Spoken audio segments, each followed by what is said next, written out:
So I'd just like to welcome everyone to today's MGA market briefing. So anyone that hasn't had the pleasure of listening to my housekeeping and know who I am, I'm Alison Cairns from the MGA. So just a little bit of quick housekeeping before we get started. So polite request to keep cameras and microphones off to help us with the technology.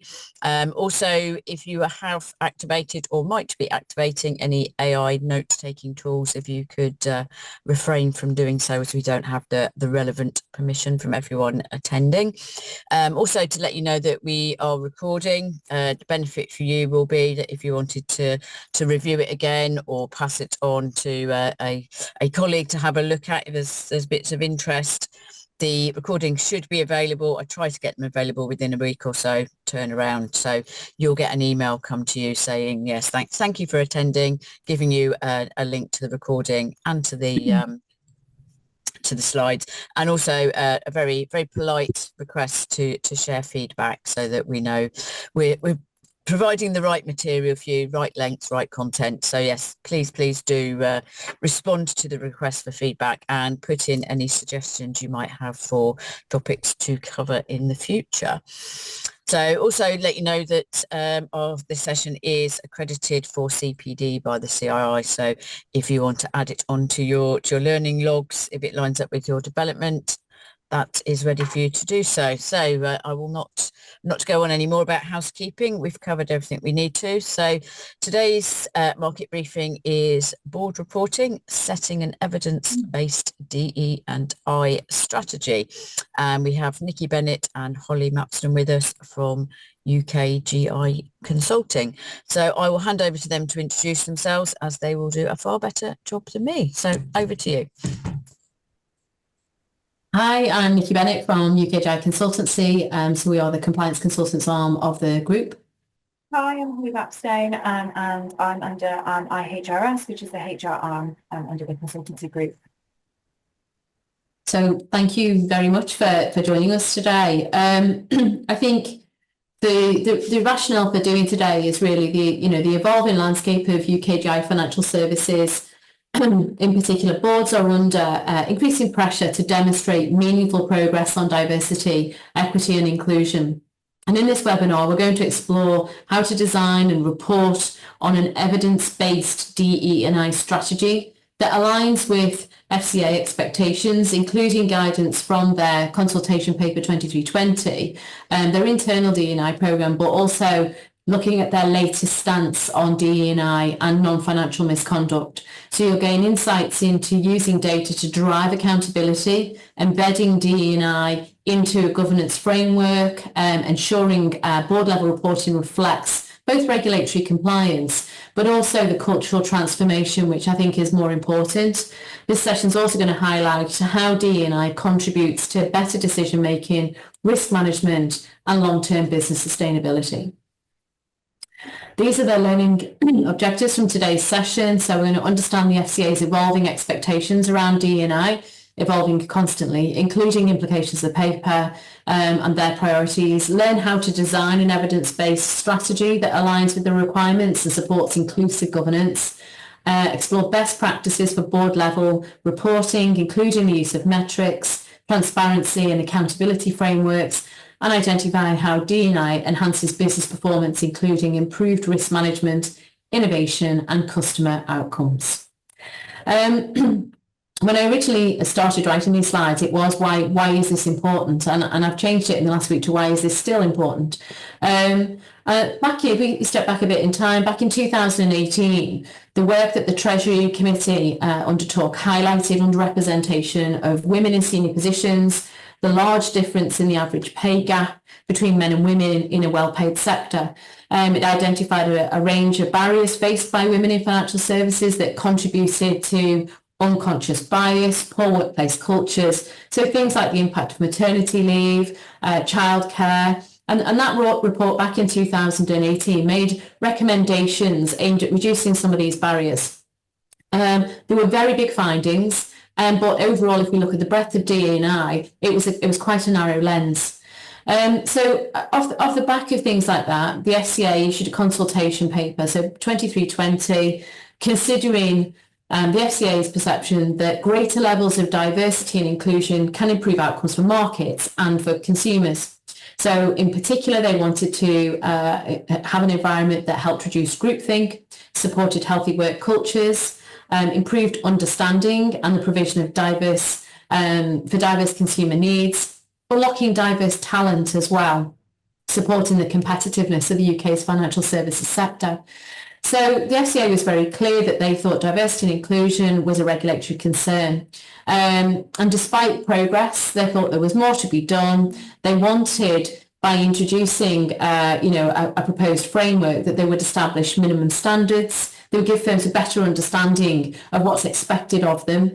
And from a regulatory standpoint, this would healthy approach to greater consistency, transparency across the sector. So it was an overall approach to how diversity and inclusion could be seen in the sector. Now, ahead of the consultation closing in December 24, the Treasury had another look. So in March 2024, they did another inquiry into sexism in the city to find out how much had changed since 2018. And disappointingly, the answer was not much. Not much had changed at all. Many of the barriers identified in 2018 remain stubbornly in place. They heard that many firms were treating diversity and inclusion as a tick box rather than being a core business priority, despite really clear evidence that diverse firms achieve much better results. So there'd only been incremental improvements in the proportion of women in senior roles, and some sectors have seen no improvement at all. Similarly, there'd only been a small reduction in the gender pay gap in financial services, which remains the largest gender pay gap of any sector in the UK. So that was a bit disappointing. But where have we got to now? So in March, in the last couple of weeks, March 25, the FCA told the Parliamentary Treasury Committee that it's hitting pause on some of its major diversity and inclusion proposals. Now, the original idea behind this was obviously to push firms to take DE&I more seriously by setting targets, collecting demographic data and building proper strategies to support inclusion. These weren't just going to be small tweaks. If their consultation paper had been rolled out in full, then it would have been some of the most ambitious regulatory moves to shift the dial on diversity and inclusion that we'd ever seen. So as a result, clearly not everybody was on board. There was a lot of pushback. So when the consultation closed in December and since then, the FCA has got a lot of feedback from think tanks, from industry groups, from firms, from academics. And there were red flags raised as well. The red flags were either the cost of implementing some of the strategies. It could be worries that it would turn into an amplified tick box exercise. There was also, accusations really that the FCA was overstepping its reach and the breadth of what it should really cover, and that it would detract from, particularly what the government's looking for, which is economic growth. So it's not altogether surprising that they felt it necessary to press pause and being very clear on just and positioning it very much as we are pressing pause. So that's helpful on things like collecting the breadth of data that they'd originally talked about, because when you look at what they were looking to collect, it was vast, it was going to be challenging. And what they're saying is, look, we're going to take comfort from current legislative agenda, employment rights, gender action plans, ethnicity pay gap reporting, that's going to help support the UK financial services sector. And they're going to rely on that for the medium to long term. We don't really know what that means, but they're also going to support voluntary industry initiatives, which is really encouraging. So whilst they've been very clear that they're pressing pause on DE&I, they've also been equally clear that they're not pausing on non-financial misconduct. So non-financial misconduct still stays very much on the agenda, and they are hoping to issue some findings in June 2025. So their commitment to wanting to see, corporate cultures aligned with tackling gaps, etc., hasn't gone away. And because DE&I and non-financial misconduct are still very closely linked, I think it's important that we take on board what they said, but also take a bit of comfort in the fact that we've got the ability to take a proportionate approach now, so relevant to each firm, particularly on D&I, and that really takes us into what do you know and how can you show me. Would you have a view on that, Holly? Yeah, I just wanted to give a bit of a backdrop on that. Obviously, your optics around the FCA is very useful, and I just thought from an overall perspective in terms of employment and what we're seeing in the DEI space and that movement, I think it's worth just putting a little bit of perspective on the landscape. So there has been a huge backlash in the US with their DE&I initiative. So just to give you a kind of a quick rundown. So September 2020, Trump issued some anti-DE&I executive orders and other measures, and we've seen a massive movement in the US. In between that, obviously, we have some conservative movements, but Trump, presidential victory in November last year led to further rollbacks of their DE&I initiatives.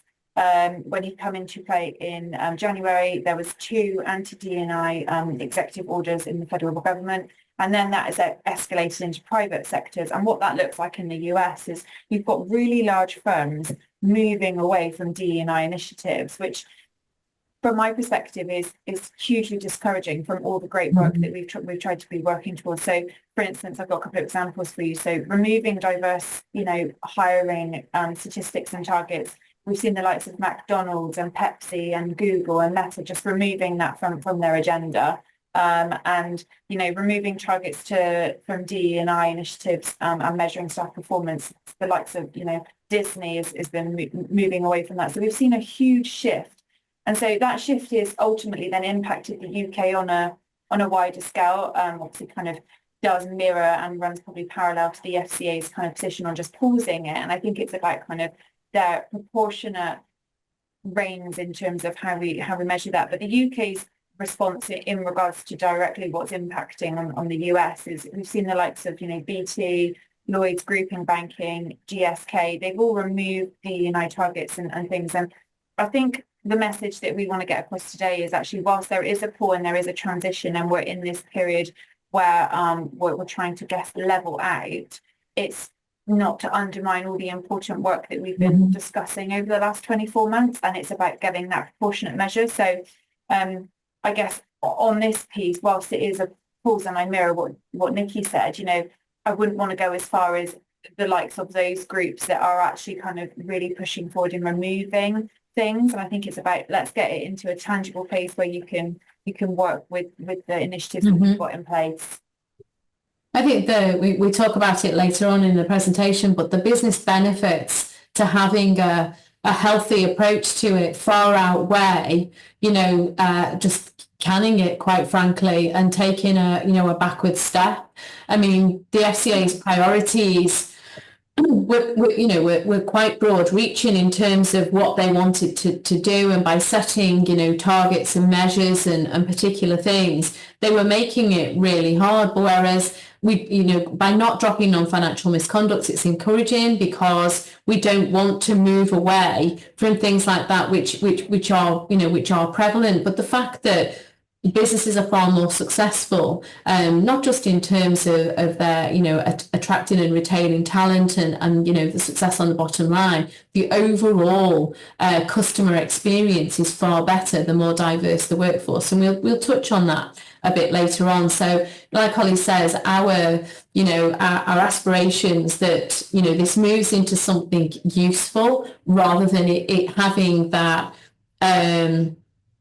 over-amplified feeling of it being compliance-led, it being a tick box exercise. I think we should feel more comfortable to move away from that, and boards should have a comfort really that because non-financial misconduct isn't going away as well, but they should be in a strong position to foster a positive DE&I culture. But as with all things FCA related, we need to be able to evidence that. And so whilst they have dropped some of the formal requirements, particularly on larger firms, to data report, as a board with a healthy approach to the success of its business, why would you not want critical metrics as part of your core business reporting to see how you are, working your way through any gaps you've identified? But equally, there's a lot of successes to be able to share as well. So, what does it mean, and how, if a firm is not yet in a position to be ready for, non-financial misconduct, then they kind of need to be. It is less about the numbers, the targets and the reporting. For me, this is, let's keep going on our cultural shift. Let's drop any stigmas that we've got, that it's just compliance led. Let's, move to a position where we are more representative of the society that we're serving. We're more representative of our end customers. We're more in line with what's expected these days of a modern day financial services firm.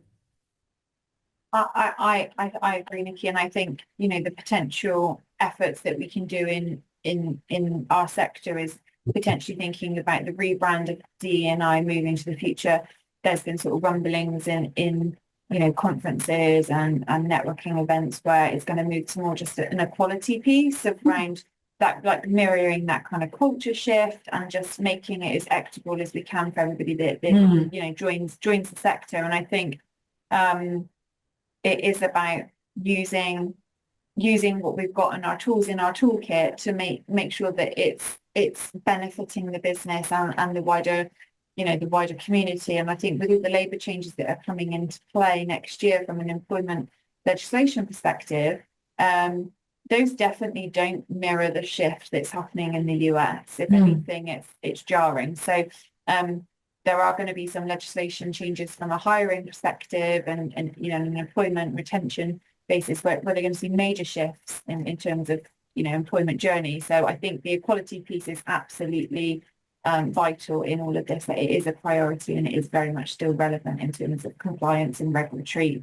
requirements from my side of things. It's going to make it very difficult for firms that have got global reach, isn't it? Where you've got, like you say, the jarring with what's happening in the US with what's going to be subject to legislation here. And we'll talk about, some of the statistics in terms of what's happening here, because ultimately for UK businesses, that needs to be a driving factor. And it is, considering the breadth of things as well, non-financial misconduct isn't just about the prevalence of things like sexual harassment, sexual assault and rape and things. The statistics that came out of the Treasury's update in 2024 were shocking, and it's still prevalent in financial services. And I think the biggest concerns are how poorly equipped firms are to handle these behaviours and handle these situations. And one of the things that was a particular concern was the use of NDAs. When a situation has arisen, which, in effect silences the victim of harassment, forces them out of the business, and in effect you're protecting the perpetrators, leaving them free to carry on, to do it again, to abuse somebody else. But that's only a very small part. It's not just about the sexual harassment side of things and more serious than that. Non-financial misconduct and the breadth of it, and particularly the growth in bullying and harassment within that non-financial misconduct, can't be underestimated. And, if we just remind ourselves about what the definition of non-financial misconduct is, then it's, behaviours or actions within a financial services firm that do not directly relate to the financial aspects of the firm's business, but can still have a significant impact on its conduct, integrity and reputation. Now, I keep saying that bullying and harassment are prevalent, discrimination, but any other behaviour which creates a toxic, hostile or complicit work environment for any of the firm's staff. And I think that's also important that we don't forget that. So, whilst a victim themselves may not choose to raise an issue under non-financial misconduct, a fellow colleague can. If they feel that they're impacted by it or they're uncomfortable with it in that environment situation, it doesn't need to be the victim that can raise a grievance here. And it is a complex matter. It does cross over COCON, it crosses over SM&CR. So all of these things, there's a lot of crossover as well as legislation. It's a complex area, and it's one which I think should never be entered into without professional support, to be honest. At a conference recently, we were talking about the situations and examples, and as a room of professional compliance consultants, there were legal advisors providing us with examples of non-financial misconduct as a room and a show of hands of reasonably seasoned compliance people. We couldn't decide amongst ourselves, and the intricacies of the different scenarios that were placed, and there was nothing major placed up there, we all couldn't collectively agree. So I think firms themselves have to be able to be in a position to manage their risks properly in respect of this. And so, being in a situation where a firm sees this now as a positive cultural shift, I think the Treasury still would say that the overarching problem behind our move on DE&I, on non-financial misconduct and those kind of things, is largely ascribed to a lack of cultural change in the sector. Now, I think things are slowly turning. I was, fortunate enough to be at the BEBA conference last week, and I was with some females who had never been before. And at that point, they were still shocked at how few women were there, whereas having gone there for many, many years, I've been doing this a long time, I was impressed with the number of women there, but to an outsider coming in, they were still shocked at that element of diversity there. And obviously gone are the days when people would walk around in hot pants and God knows what else. So we are making progress, but it is very, very slow. But in terms of making that cultural shift, it has to come from the tone from the top. The people at the business need to drive that cultural change. The senior leaders in the business, when this is the boards, including the boards, must make sure that we have a clearly defined workplace culture. And I'm not sure how many businesses these days could say, yes, ours is clearly defined. So whilst the FCA has hit pause, I don't think businesses, in particular senior managers, should. Let's not forget your accountabilities as an SMF. To consider really diversity and inclusion that's going to have the most impact. Focus on those areas, draw on best practice from peer companies, from what you see, but feel that you've got the ability to implement initiatives with the same amount of rigor as everything else, but proportionate to what you're trying to achieve. Having diverse workforces do create a richer whole. You can be more innovative, you can get greater reach in your sector. Also, that inclusiveness creates innovation, inclusion. Demand will, outpaces supply in terms of what people want to do. It gives you the ability to attract fresh talent. These days, that is something that, our new entrants into our sector are particularly looking for. It's important to them. Many of us fell into this industry, not by design, but fate, but our diversity, and our very varied paths and background and skills are what create, this interesting industry that we work in. So from a resilience perspective, from a future-proofing perspective, from a sustainability perspective, I think we can't afford ourselves to hit pause. But I think if you're not going to, hit pause, you need to kind of know where you're at. It's fundamentally wrong these days for anybody to be disadvantaged, whether it's due to age, to gender, or any other factor. And I think as businesses, we need to dismantle those barriers and move it forward. And you think about the many facets of that. So age alone, are we discriminated for being too young, or are we discriminated for years lived? If it's, marital status and pregnancy is still seen as massive obstacles. Is it, race or sexual orientation? Religion can be seen as a source of strength, also a source of exclusion. Disability, the statistics for disability in the UK are significantly high, yet how representative are we within our workforce, and how aware are we in terms of our customer base? But other things like social background, health, family circumstances, etc. We have to shift mindsets and educate if we're going to unlearn some of those unconscious biases, dismantle stereotypes, and embrace empathy. I think we talked on the last one about some good initiatives that some insurers have taken about empathy training and this type of thing, really powerful tools, that create a workplace where sort of everyone can thrive, everyone feels welcome, respected, psychologically safe is critically important, but heard and valued as well. And equity isn't static, it just constantly evolves. We've got an ageing population, we've got shifting family dynamics, diverse talents that shape our landscape as a sector. We're constantly changing with the development of AI and all kinds of other innovative things. So it's important that we recognise our gaps, see where we are, and learn to shift. And I think that puts us on a good path. But it can seem overwhelming, okay? It's like, where do we start? Some of you listening today may be well down this journey and wondering where you can perhaps row back. Some of you might just be starting this journey. You might be in an environment where you don't really get to influence, but you're very much interested. But if we shift to looking at how we can positively embed DE&I in board reporting, my advice is break it down into 3 strands. So having a strategy for dealing with diversity and inclusion, having a strategy for addressing non-financial misconduct, and then thinking about collecting the data and reporting. And I think there's a journey to go on there in terms of thinking about what you do want to focus on. So keep it proportionate. Let's not try and eat the elephant whole. It's just, for smaller businesses, it's going to be smaller steps. But thinking about the kind of data that you can collect, that you could trend, you can draw out your strengths, you can see areas that need improving. What does it look like now is important before you decide on where you want to be. If you don't know where you are now, you don't know what you're going to aim for. Compare your current status with your desired outcomes. If you prioritise your actions, how are you going to do that? Are you going to base it on your potential impact, or are you going to base it on feasibility? If you don't, what are the risks? And what happens if you don't address those risks?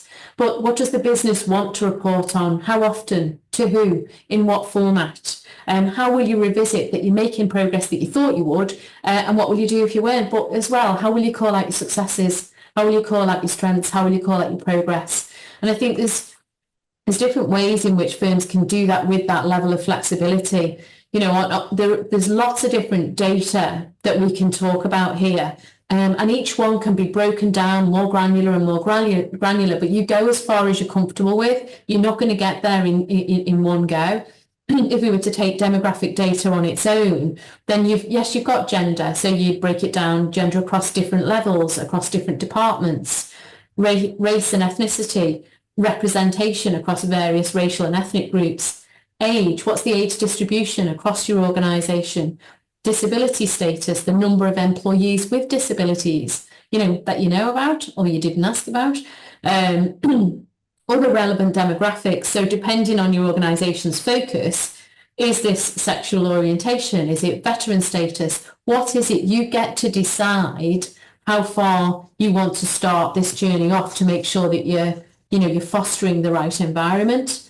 So I think if the board hasn't already done a gap analysis because we've kind of been waiting to see, and we were waiting to see what the FCA was going to do, and we knew the consultation was being challenged, then I think now is the time to kind of decide, right, let's do a gap analysis and let's come up with an action plan.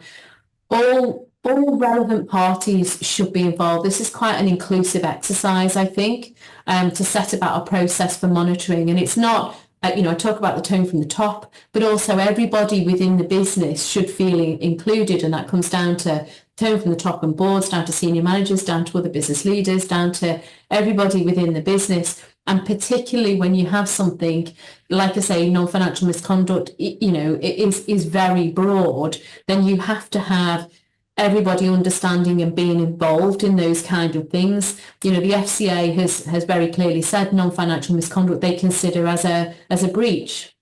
Their proposals that will come out in June will clarify certain aspects that we've looked at currently and gone, well, actually, that's not very straightforward. Like I said, a whole room of compliance consultants, and we sort of had a 50-50 agreement on whether a case was or it wasn't. And it depended on lots of intricacies, which is why, we need proper HR support to deal with these things. But irrespective of the size of an organisation, then, everybody is going to be impacted in some way, shape or form. So understanding what metrics you can get, what KPIs you can set, understanding where your current policies and procedures are to support the business to move forward, and recognising those gaps, I think is as important as anything else. You know, we've had the conduct rules in place for some time now, so getting better clarity around whether there might be misconduct that would attach itself to a breach of the COCON rules, and obviously we have a reporting on those annually for general staff, but also within 7 days for senior managers when that's come to a conclusion. So there are proposals to make things like that clearer.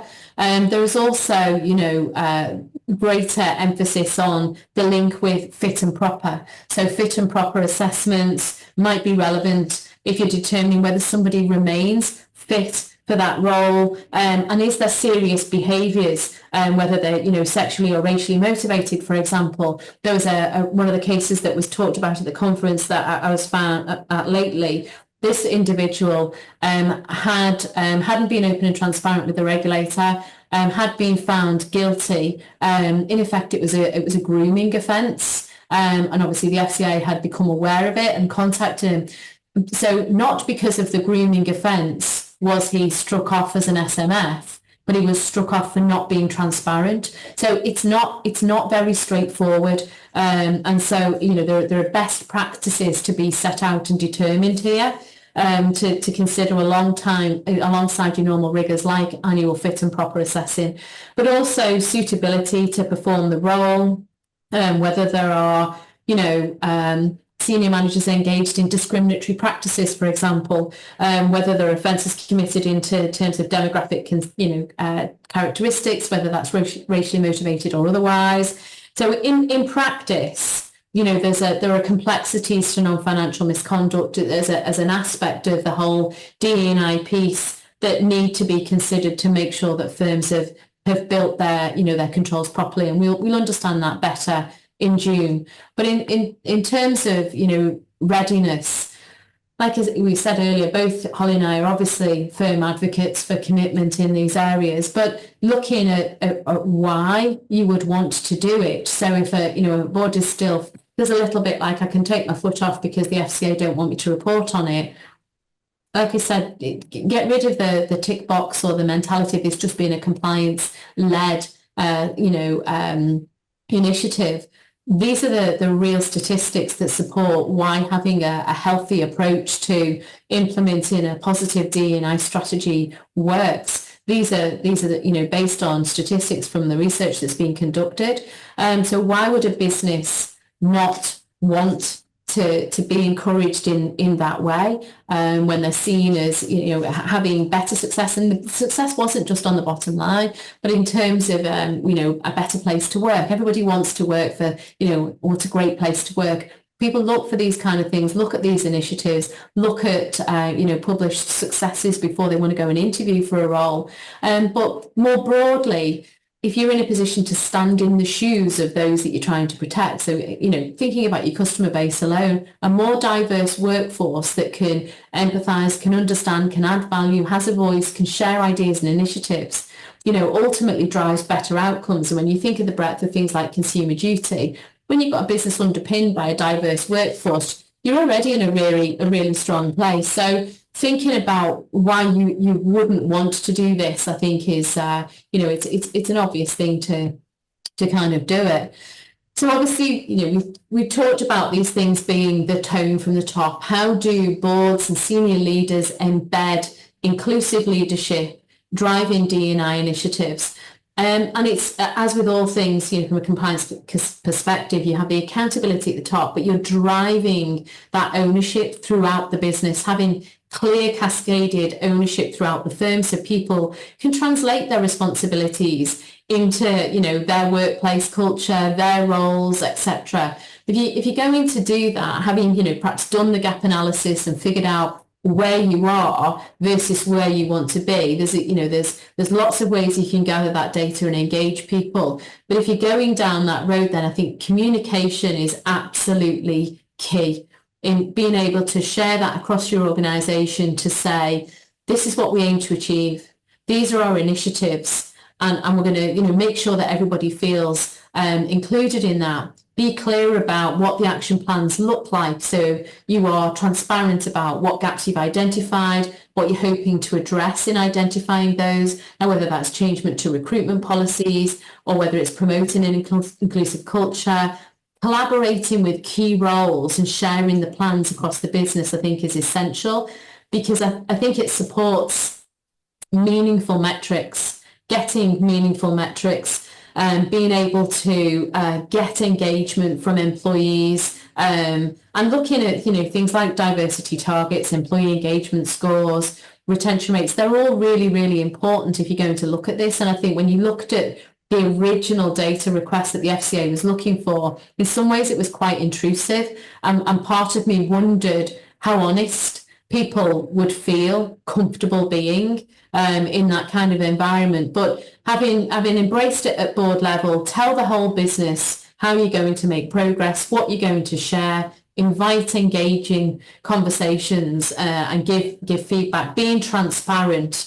That, in some instances, you might still be working on gaps. You're behind where you thought you would be. And that might be for a whole host of reasons. But that will then create that, dispel the myth, if you like. This is a tick box exercise, that we are just ticking, anything, or it's a compliance-led initiative. This is actually about the business that you want to be.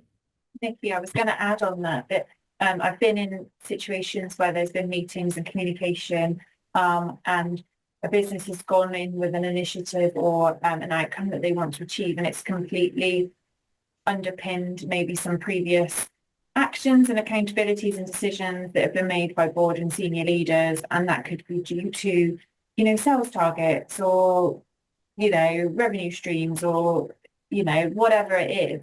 And I think making those decisions based on the fact that, this sounds good, or our competitor's doing this, and not actually aligning it with the whole piece or across the business, is actually far more damaging, because not only do your workforce see that is, it's just a tick box to say we can pop it up on the website, or we can have a little banner on our email, or whatever it is. It also makes the kind of the negative impact of any previous decisions or actions that have happened amplify somewhat, because, like you said, they're not aligned to that cultural. So I would always say, just take a measured view when you want to dive into something, and just check that, you're not going to have a couple of people dotted around going, actually, well, you cut my bonus, or, you didn't hire so-and-so, or whatever. And that totally doesn't make sense, because I think that negative sort of energy that you can get from having those conflicts internally is completely damaging to a business and the performance that you can have. So it's really key to make sure that, I agree with Nikki, that all those accountabilities and the communications, that's a real consideration I think you need to make before launching something. It is a cultural shift, and it's often, it's so disappointing where perhaps, we're not, the tone from the top is not yet ready to embrace that cultural shift. And often you find, challenging situations that can be misplaced, and it's, unintended, etc. But the fallout, because of quite often the distance from the top, from the board to the people at the coalface, can be quite severe. And in the nicest possible way, it makes me want to say to a board, know your limits. Like, why do you think that you have the answer to everything? Be open-minded about engaging with other opinions, and other people within the business. Open it up. Treat this as something that is a cultural shift.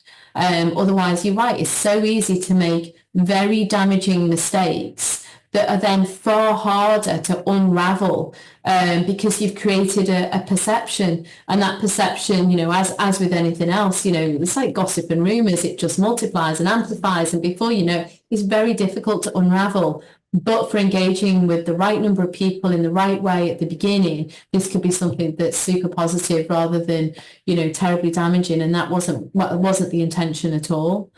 So I think, being embracing in what you are going to look at I think data is a massive part of it. We know, we know from the FCA perspective, it's not written down, it didn't happen, but it's figuring out what data you might currently have and what you might want to look at. But the data, as well as, anecdotal data gathering, the numbers should help support operational resilience.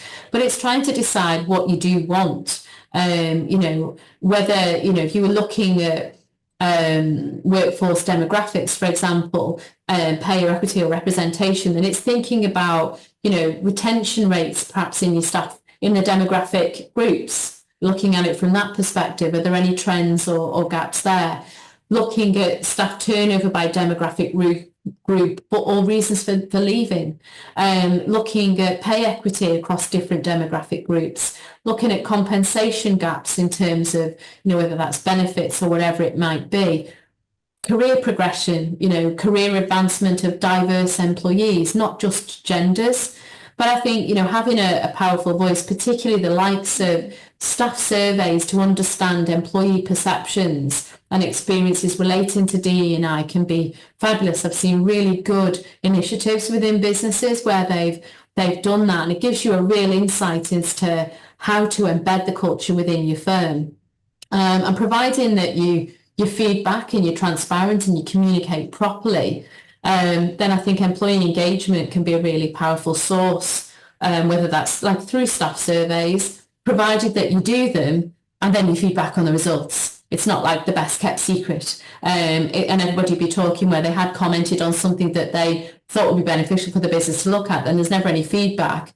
Then they again just become a tick box exercise. There's no real truth in them if you're just going to gather them and then they go somewhere that everybody goes, well, that's a bit too hard to look at. That's not about making that cultural shift, but having focus groups where people can share insights, interviewing perhaps one-on-one where people want to engage in that and gain insights. So there's lots of different ways that firms can gather the information and as a byproduct of that, make people feel valued and heard, I think is massively important. What do you think about the metrics, Holly?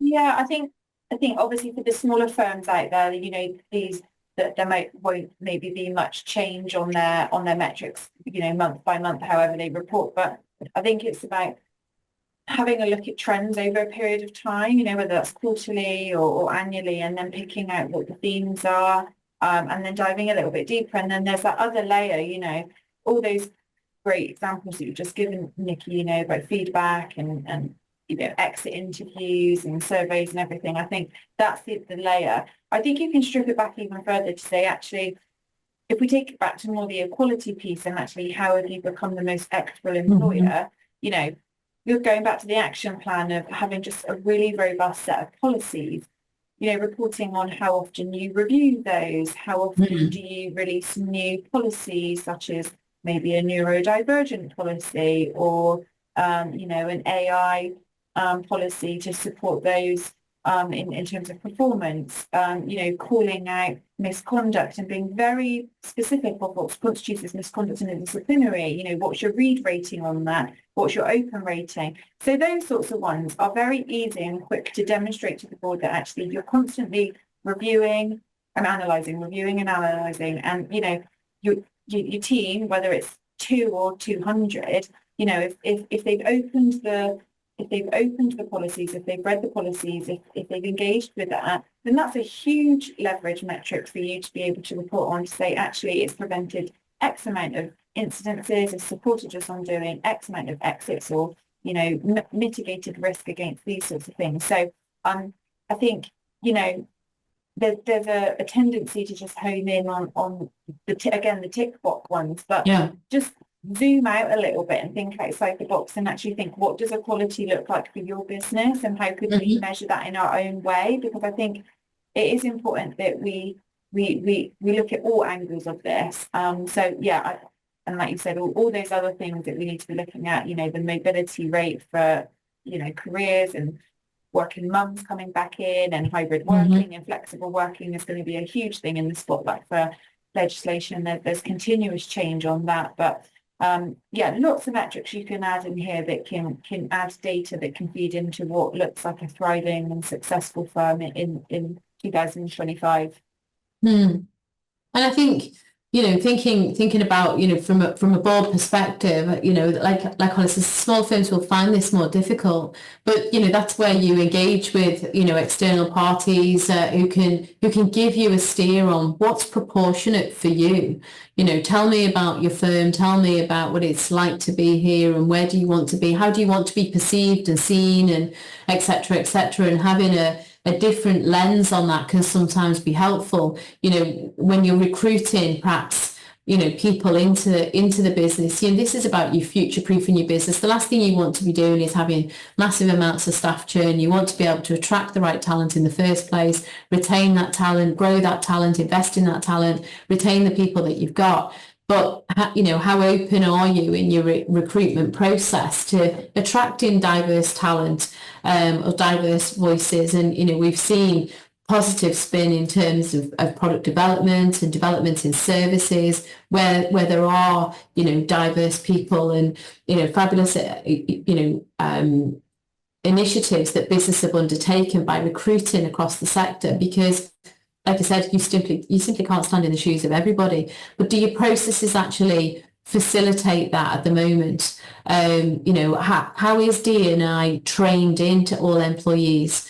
How comfortable are you that people understand how unconscious bias works? And how clear is, the cultural tone? So there's a practical side to that, but also practical things in terms of dealing with your customers, whether that's vulnerable customers for whatever reason, or it's handling particular disabilities, it's showing empathy, etc. These are all regulatory things, but actually they're just the right way to treat people and the way that you would want to treat people. So culturally, then that's something that's just, it's the way you want your business to be perceived. And being able to be proportionate in how you monitor it. So looking at those kind of things. If you are recruiting, then obviously you can keep your statistics on how diverse your applicants are, for example. You can keep your statistics on your success rates in hiring, or perhaps what your sources of hire were in terms of, how that's translated into the successes you're getting, particularly if you're employing diverse candidates. How is that working for you? But looking at success of your training programs, like Holly says, how many people do their training or read an update or look at an initiative versus, how many don't. They give you a good sense check on whether or not you're getting through. So I think regular reporting is critical.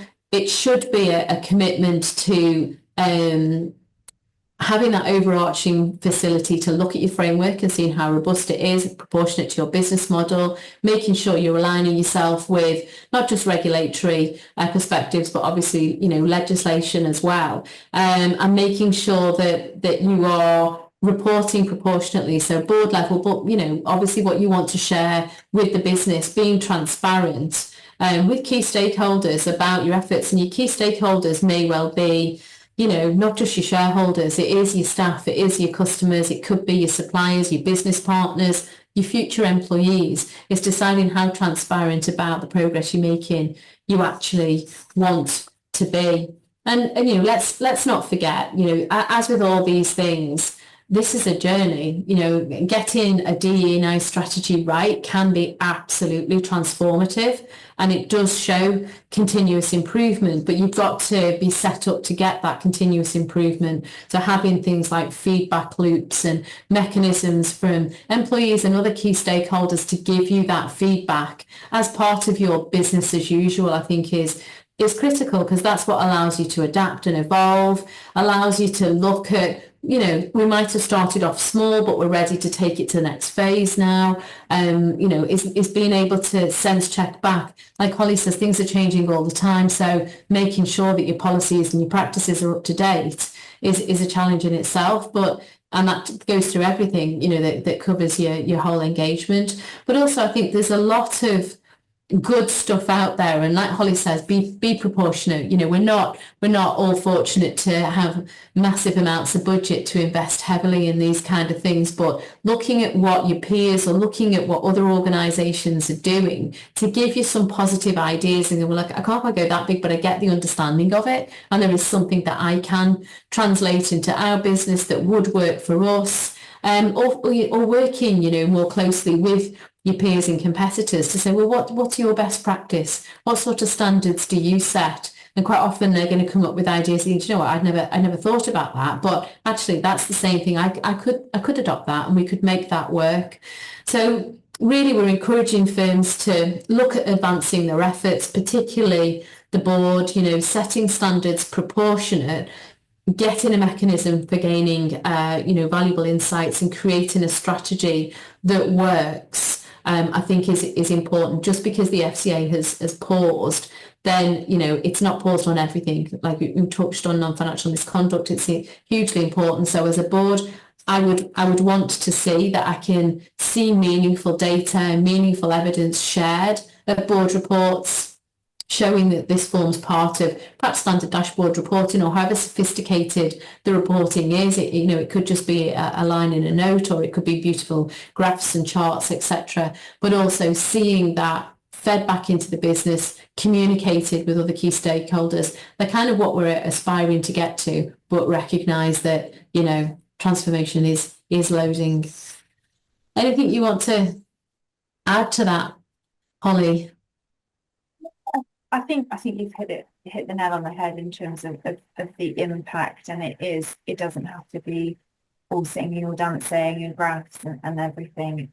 It's really about what the impact it is having on your business, and that kind of that cycle of just reflecting on the transformation that you've done so far. That's like what Nikki said, you know, measure your starting point. Where have you moved to over the last 12 months, and actually in line with your business strategy and the performance of the business, you know, where do you want to go to with this? And again, it's all what you set it to be, and how you want the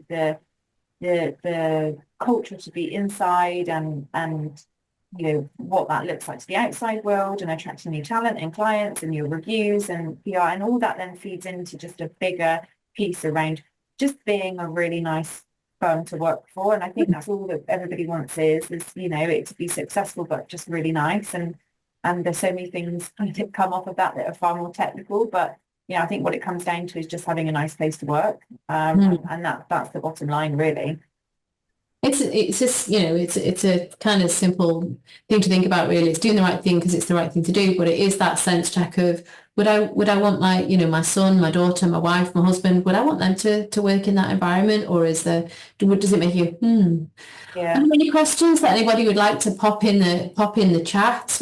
Because if there are, then we've got a couple of minutes left that we can answer any questions, you know, that you'd like to throw in there. If there's anything that we can't answer, or anything that you would rather ask outside of this, then I'll pop our contact details up at the end. But just while you contemplate asking anything, there's a quick review of your learning objectives. Obviously, you know, CPD, remember to include your reflective statement if you're including that as part of your training. But we hope that you found it useful today. And like I said, if there are any questions that you would like to add, then you've got contact details for myself and Holly there if you'd like to ask them. I think I'll hand back to you, Alison. Thank you very much. I did have one quick question, and it's sort of, it's like a reverse question. Rather than saying what's the one thing that you think you would advise people to do first if they were early in their journey, what's the one thing to avoid doing, would you say? Or what's the typical place? Yeah, doing nothing. So if you did something, what could be the wrong approach to take if you're keen to get started? I think being overwhelmed by it. I think it's because, you know, we work with firms of all different shapes and sizes, and I think it's so easy to feel overwhelmed by this. You know, Holly's been working in it longer than I have. This is something that I've been involved in perhaps for the last maybe 2 years. And when I first started, the breadth of diversity, equity and inclusion made my head spin. And there were so many things that, I was Googling, what does that mean? What is that? And I was completely overwhelmed by a lot of it. So for anybody just starting out on the journey, my starting point is breathe. You're not trying to radically transform your business overnight, and nor do you need to. What you need to do is start steady and be proportionate. And genuinely, if you're not sure where to start, there's a lot of good material available. But talk to people like myself and Holly, and let's help you just break it down into something simple. Like I said, starting with your 3 strands, but to not do anything, I think is disappointing, but also it's very limiting. It's what society, it's what your future employees, it's what people expect of you these days. And so it would be a shame to just be too terrified to have a go. Feel the fear and do it anyway, that kind of approach. Holly, any views? I would say from an employment perspective, obviously there's so many changes coming in. So similar to what Nikki said, is actually doing nothing and thinking it's not going to be on your radar, or people aren't going to pick up on policies not being updated, or, we're not changing the terminology, etc. I think that's probably one thing I would say. Definitely don't think, the smaller you are, the smaller the less chance it is to have that risk in terms of a tribunal, or facing yourself with a really challenging employee. So, yeah, I think a lot of the changes that are coming in from a legislation perspective will underpin best practice, and they are very tricky to manage, and that's that, and that is, you can't sugarcoat that, no different than with the regulatory requirements, but it's all proportionate, isn't it? And it's all about assessing each on a case-by-case basis, and that's why from that equalities piece, from my perspective, when I'm giving HR